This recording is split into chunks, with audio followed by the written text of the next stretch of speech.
อให้มีความสุขหลายๆกับการสูบกอกเดอะ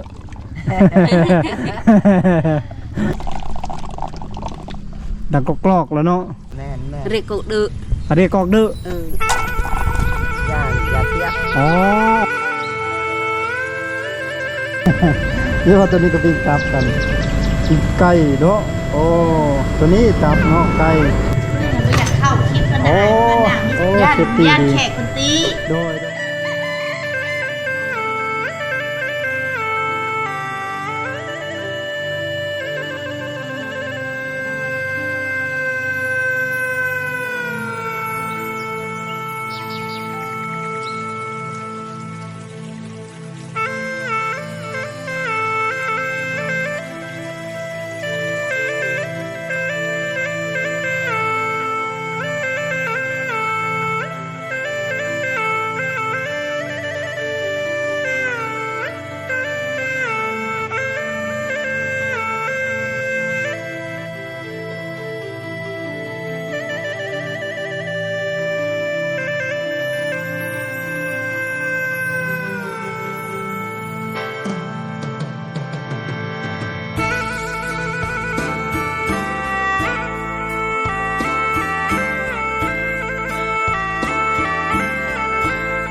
ตู้ ATM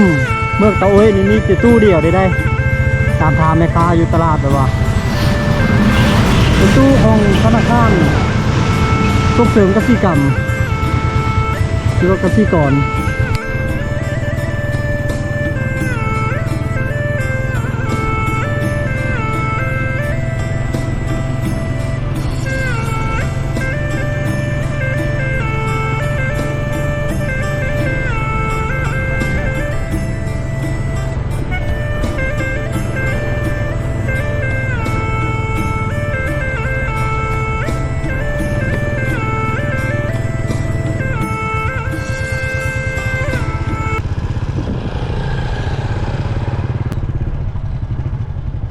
แวะกินเฟอร์ก่อนทุกคนเลย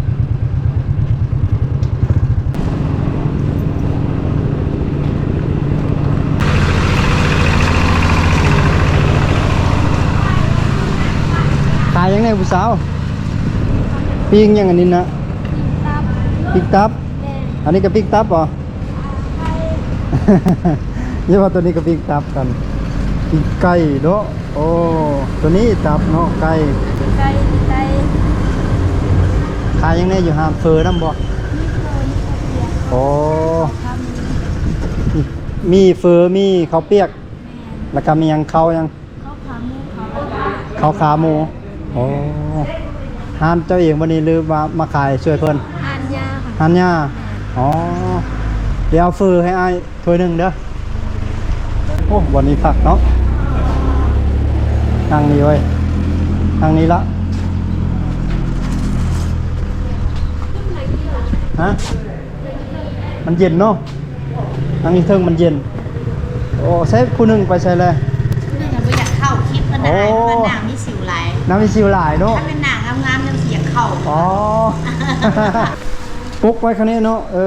กันขี้ฝุ่นเนาะ ญาติเด้แล้วหนังมีสิวกันป่ะ โอ้ หนังเขามีสิวได้ไหมเขาบ่อยาก โอ้ เข้า สะอาดดีฮะนี่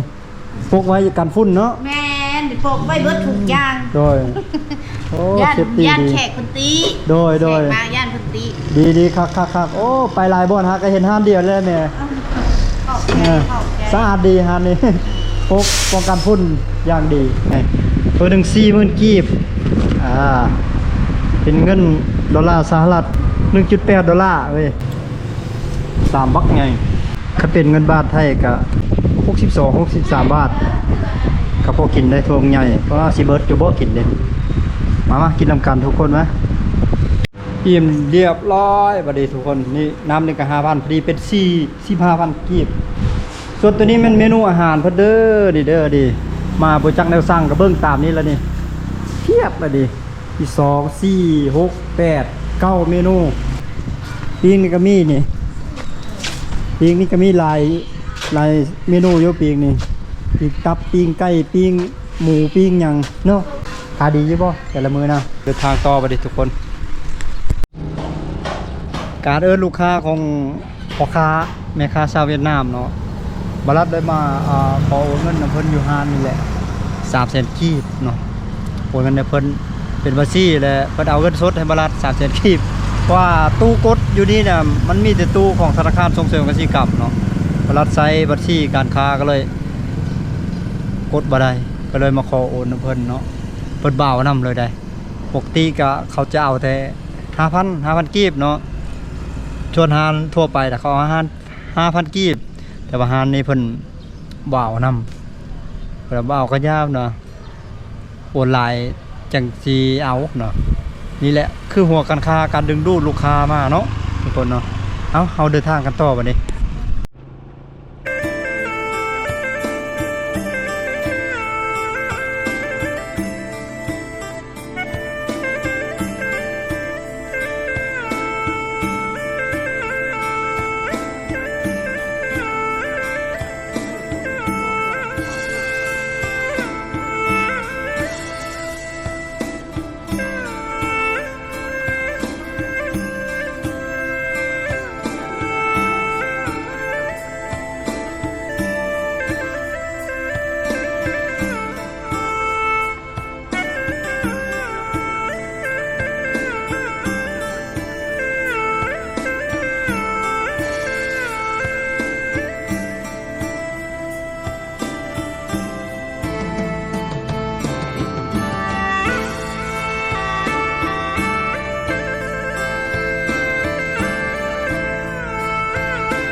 วันนี้เติมเต็มถังอยู่เมืองสารบัญ27,000แต่ว่าน้ำมันเก้ายังอยู่ผมว่าน้ำมันเก้าอยู่ตรงนี้ได้ไม่ดีเลยเพราะว่าที่รถลายไปได้รถแต่สารบัญไป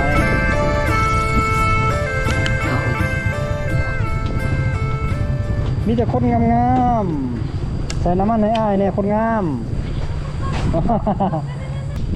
น้ำมันวันนี้อยู่ที่ 22,660 กีบใส่เต็มถังคงอยู่นี่ก่อน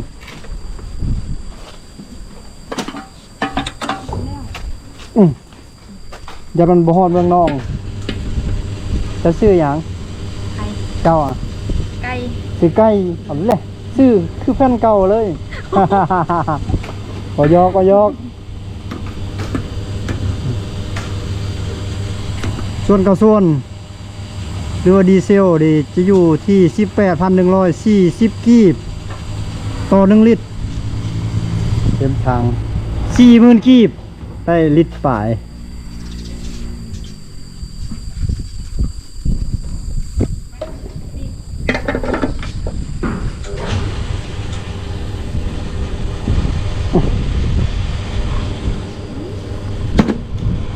ผู้นั้นชื่อหยังพุ่นน่ะ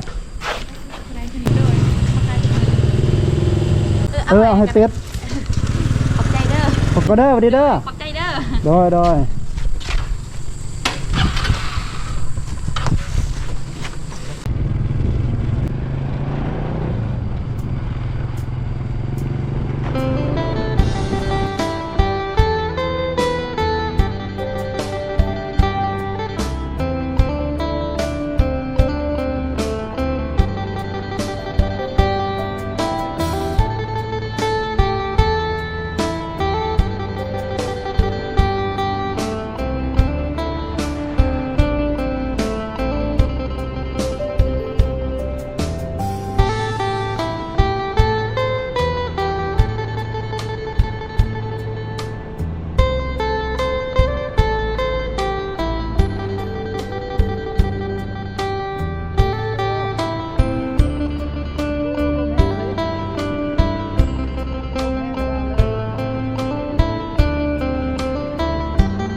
งตัดไม้หักแล้วเนี่ยหักแตกหมดเลยพี่น้องเอ้ย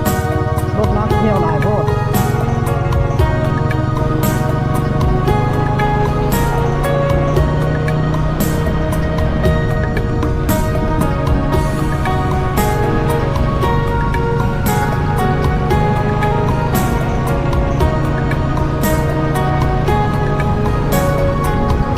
กำลังเขียวเลยโอ้โหงามๆ2 4 5 คน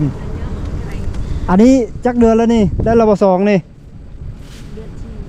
ปลูกเดือน4งามเลยได้เขียวกรุบใช้ปุ๋ยบ่นี่แต่ละปีบ่ได้ใช้เลยพุ่นธรรมชาติเลยเนาะจักปีแล้วเฮ็ดบอนนี้นะ5-6 ปีแล้วปลูกบอนนี้นะว้ายังเขียวปานนี้เนาะล่าสุดปีกายนี้หัวใหญ่ปานใดใหญ่อยู่บ่ใหญ่อยู่เนาะไปก่อนขอบใจนี่นะเป็นคุมอยู่เจ้ยระวังนะพี่น้องที่เดินทางมาทางนี้นี่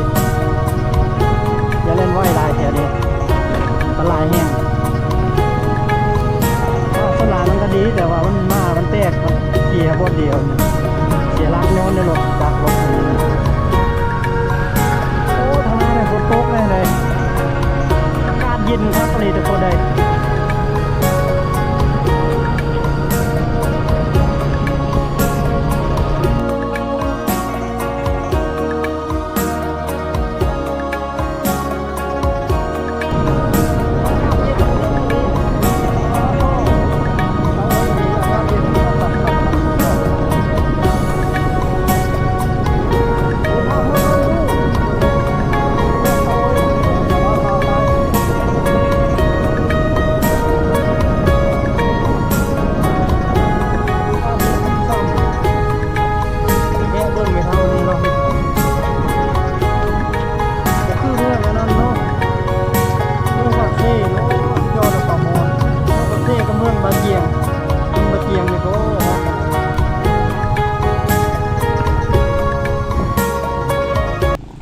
สบายดีเด้อแถวนี้ก็ว่าสบายดีคือกันบ่แม่บ่เห็นว่าบันส่วนบ่ได้ใช้บ่อยู่แถวนี้ภาษาบ่รู้เฮาว่าบันส่วนบ่สบายดีอ่ะสบายดีมันชวนบัดแถวนั้นว่าสบายดีคือกันเอาผิดดังกอกๆแล้วเนาะ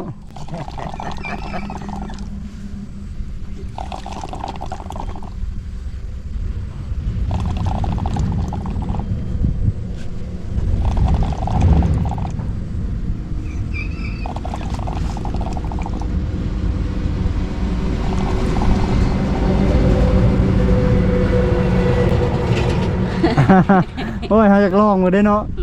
สิคักมาจากยันเมาอยู่ใช้ยาปุ๊กบ่ยาปุ๊กโอ้ใส่อยู่นี่เนาะใส่อยู่นี่โอ้เบิ่งหลายปานใดอยู่นี่ยาเปียกอ๋อใส่อยู่นี่เนาะใส่อยู่นี่เขาไฟจูดจูดแล้วตัวนี้ก็ครอบไว้ครอบไว้น้ำอยู่นี่เนาะน้ำอยู่นี่น้ำอยู่นี่นี่โอ้คันนี้มานี่น้ำเนาะอ๋อส่งแซ่บมีความสุขขนาดเนาะแซ่บนี่คือประเภทนี้กับว่าแม่นเคยชูมาแต่น้อยคุณบ่แต่น้อยอยู่เขตเมืองตะโอยขึ้นกับเมืองตะโอยได้บ้านนี่เนาะแม่เนาะมันตะโอยเมืองตะโอยเดินทางมาไกลเติบพี่น้องประมาณ20 กิโลเมตรประมาณ20 กิโลเมตรแหละเดินทางมาไปโอ้ยังบ่ฮอดประมาณ15 กิโลเมตรจากตัวเมืองมาประมาณนั้นละบักไม้ไผ่ใส่ยาฮืดใส่ยาปุ๊กเขาเอิ้นบักเด้อบ่ภาษาเผาตัวเอ้ยเว้านี่กอกเด้อกอกเด้อกอกเด้อภาษาลาวว่าบักยาสูบไม่เท่าคือบ่สูบไม่เท่าบ่ได้สูบบ่สูบคือกันเนาะสูบยาได้บ่ยังภาษาชนเผ่าตะโอยเฮาสูบโดยสูบจะบรรจุตมาชาตะโอยสูบภาษาตะโอยบ่ยังอาเรกสูบยาละอาเรกบ่อาเรกกอกโอ้ อ๋ออันนี้กอกสูบยาเนาะภาษาแถวชนเผ่าตรีแถวนั้นพัดแถวเสียโปรดว่าง่อยฮืดเด้ ง่อยฮืด แม่นบ่ ง่อยฮืด แถวนี้เราว่ายังอเรียกกอก ริโก แม่นแม่ ริโกเด้อ อเรียกกอกเด้อ ชูกกเด้อ สูบกอกเด้อ ชาโต้ยเด็ก อ๋อ ชาตะโอ้ย กอก อ๋อโอ้หมกม่วงก็ดกคักเลยเนาะว้าตัวเขาเอิ้นหมกม่วงยังม่วงหนังบ่เด้เป็นผู้สาวน้อยขายได้ตลาดตะโอยล่ะ โอ้ยบ่พาย โอ้บ้านยังนี่แม่ บันดูไพ่ บัดดูให้เมืองตะโอยแขวงสะร้อนลาวใต้ตัวบรรยากาศเนาะแคมเส้นทางก่อนจะถึงเมืองสมุยกับเมืองนองไปเมืองสมุยแล้วไปเมืองขวาเนาะไปเมืองนองแล้วไปเมืองซ้ายโดยไปก็เด้อวันนี้เด้อแม่เด้อขอบมกขอบใจโดยอยู่ดีมีแห้ง อยู่มีแฮ โดยมีโอกาสจะมาแวะเยี่ยมยามไหม ขอให้มีความสุขหลายๆกับการสูบกอกเดอะ